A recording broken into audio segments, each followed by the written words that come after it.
Today's lesson is Keeper 6.4, the fundamental theorem of calculus. All right, so first we're going to look at solving or evaluating definite integrals. And a definite integral is basically an integral that has bounds. So everything that we've done so far was just like the integral of this or the integral of that. It didn't really have bounds. When we actually did bounds, we were using Riemann sums to approximate them, but we don't have to necessarily use a Riemann sum. We could just evaluate it by hand ourselves. So your steps for evaluating your definite integrals: you want to find the antiderivative. So you want to take the integral, and then you want to compute your answer of your top or your b minus the answer of your a or your bottom. So f of b minus f of a. And that answer will give you the area under the curve from a to b. So our first example is to find the area under the graph of y equals x squared plus x over an interval of -1 to 2. And so what I'm going to do to start is I'm just going to integrate it like normal. So I have the integral from -1 to 2, x squared plus x dx. And the integral of x squared is x cubed over 3. And the integral of x is x squared over 2. And I'm evaluating that, so I put such that, or a straight up and down line, such that I'm going from -1 to 2. Notice that I'm always reading from bottom to top when I read that. So from -1 to 2. All right, so what you do when you evaluate it is you're going to take your top number. So I'm taking this 2, and I'm going to plug it in for everywhere I see an x.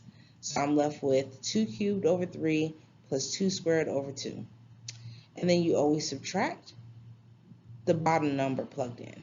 So then I'm going to plug in the -1. I get -1 cubed over 3 plus -1 squared over 2. Now simplifying that, I get 8/3 plus 2 plus 1/3 minus a half. And then adding all that up, I get 9/2. So the integral from -1 to 2 of x squared plus x dx is 9 over 2. All right, so here's like your formal definition of an integral, basically the same thing we just did.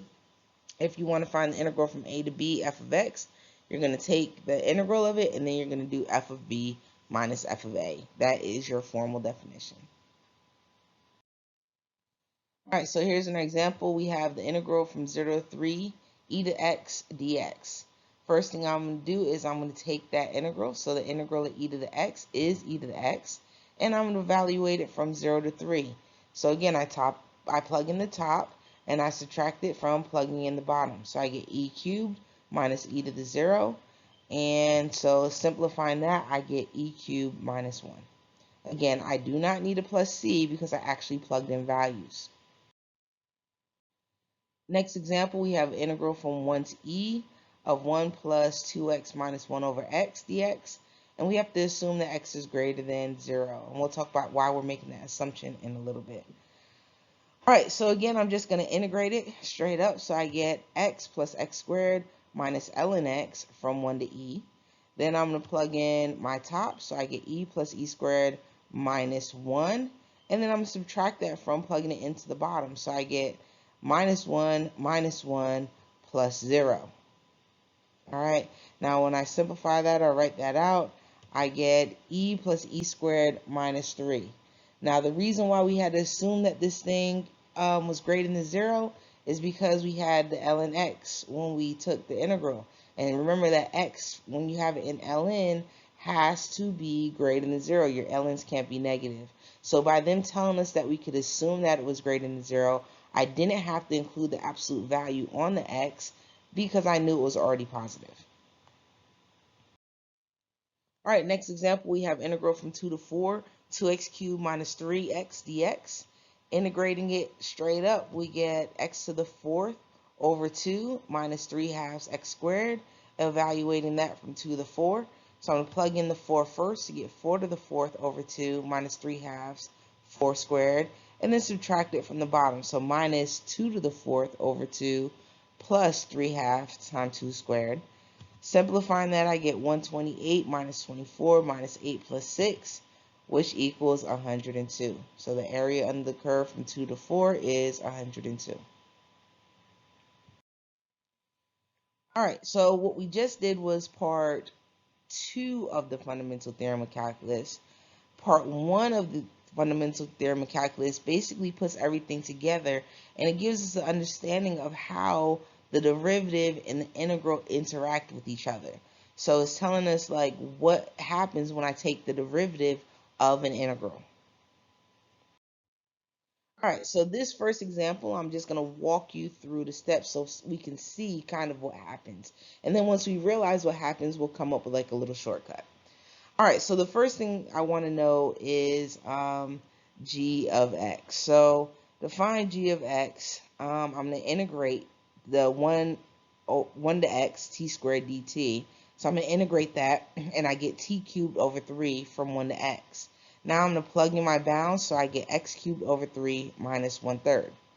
Now I'm going to take that and I'm take the derivative of it. So I'm taking the derivative of this integral. And so when I take the derivative of this integral, I get x squared plus 0, or just x squared. In other words, if you notice, all I had to really do was take this x and plug it into my function right here, and I get my answer. All right, I didn't really have to do all this work because essentially the derivative of the integral cancels each other out, and I'm just left with the function with my bound in there. All right, so using that same mindset, that same shortcut, I don't have to do a bunch of work. All right, I don't have to take the integral and then take the derivative. All I have to do is take this x and plug it into my function, and I get my answer of 1 over 1 plus x to the 4th. All right, so same thing with this. Again, I don't have to do a bunch of work. All I have to do is plug in my x and plug it into my function for t. Now, the only difference is the x this time is on the bottom. And so since it's on the bottom, remember we do top minus bottom, my equation is going to be negated because it's on the bottom. So instead of just being cosine x squared, it's going to be negative cosine x squared. So again, if it's on the top, you just plug it in straight up. If it's on the bottom, you need to make it negative, make the whole function negative because it's top minus bottom. All right, so next level, we're moving it up a little bit harder. All right, so I'm basically going to show you guys the steps again, and then hopefully once we get the steps, we can figure out a little bit of a shortcut.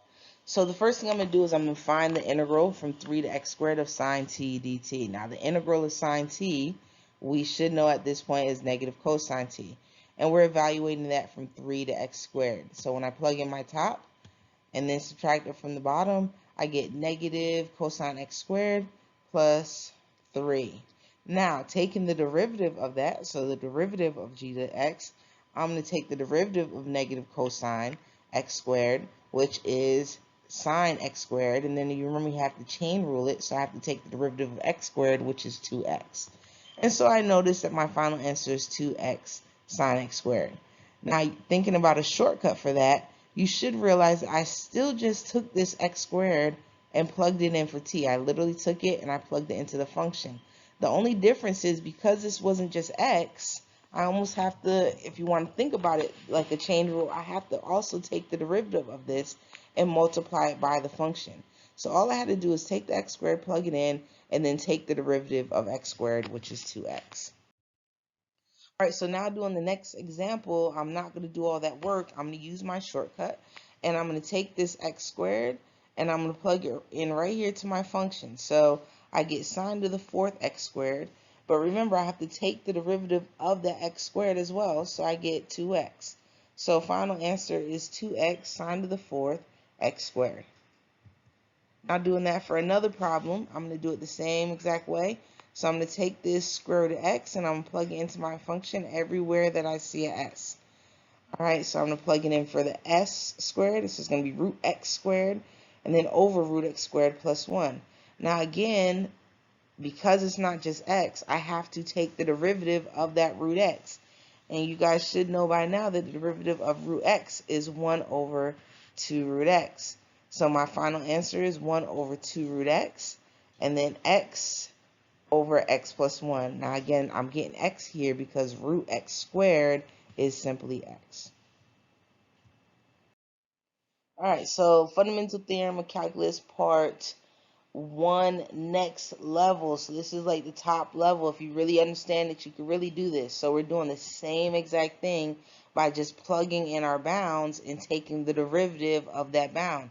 The difference this time is that I have an x on both my top and my bottom bound. And so I have to use my definite integral formula where I'm taking the top minus the bottom. So again, I'm going to plug in the top bound and also take the derivative of 3x, which is 3. And then I'm going to subtract that from plugging in the bottom and taking the derivative of 2x, which is 2. So I end up with 3x minus 1 over 3x plus 1 minus 2x minus 1 over 2x plus 1. All right. And so again, the 3 in front came from the derivative of the bound on top, and the 2 that came second came from the derivative of the lower bound. All right, so using that same process on this next example, I'm simply going to plug in this x squared and take the derivative of x squared, which is 2x. Then I'm going to plug in this tan x and take the derivative of tan x, which is secant squared x. So when I do that, I'm going to end up with 2x times 1 over root 2 plus x squared squared, which is x to the 4th, minus, so top minus bottom, so minus secant squared, which is the derivative of tan, over 2 plus tan squared x, all under the square root. All right, let me know if you guys have any questions.